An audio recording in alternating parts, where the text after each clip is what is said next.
Hello and welcome back to Just Code It. Today we're going to take a bit of a step back and go into a bit more detail on LangGraph and how to create these graphs. To start out, we're just going to do our typical imports. We're going to import typing, where we're going to import dict and type dict, then LangGraph state graph, and this IPython display. We can see the graphs. After that, we're going to create our state schema. If you remember from our previous video, the state schema is passed between the nodes and updated and then returned. This is the state schema with all the variables that we want to keep in that state. This one's just going to have message.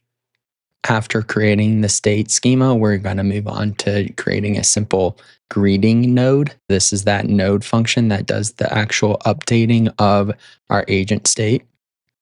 It is important to remember when you start using LLMs to put this description in here because that's how the LLM knows if it should use this tool or not.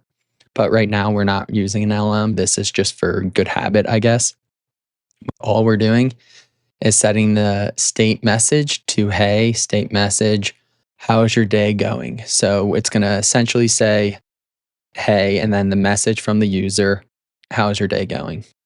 Now we run after creating the node function, we're going to then create the graph and then compile it. To do this, we're just going to set graph equal to state graph and then pass in that initial state or that agent state. Then we're going to define our entry point, which is going to be that greeter node.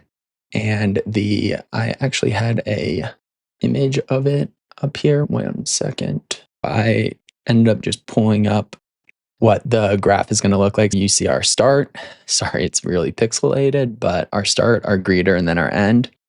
This is what we're creating right here by using the graph, and we're going to set the start point to greeter right here.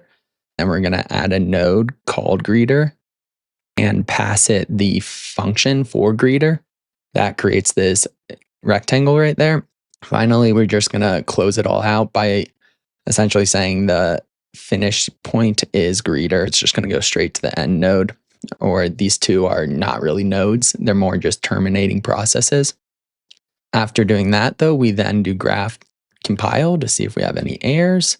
Looks like we don't. Let's now move on to actually visualizing the graph. Here we have it, the graph visualized, kind of like what we have over here. Finally, we can invoke. Let's run the graph and see it work. Here you can see if we were to have signed a LLM, this would have invoked the LLM, but because we haven't defined one, it's just essentially going through the graph using the logic of the graph without using any of the LLM's logic. What we're doing here is we're setting result equal to app.invoke, and then we're passing message, a dictionary object of message and Bob. That's that initial state. And all we're doing is printing it out. That is it for basic LangGraph graphs. Up next, we're going to look at how to handle multiple inputs and more complex graphs. Then after that, we're going to do conditional routing and looping logic. And then finally ending it with a little chatbot app before we get into the agents and tools.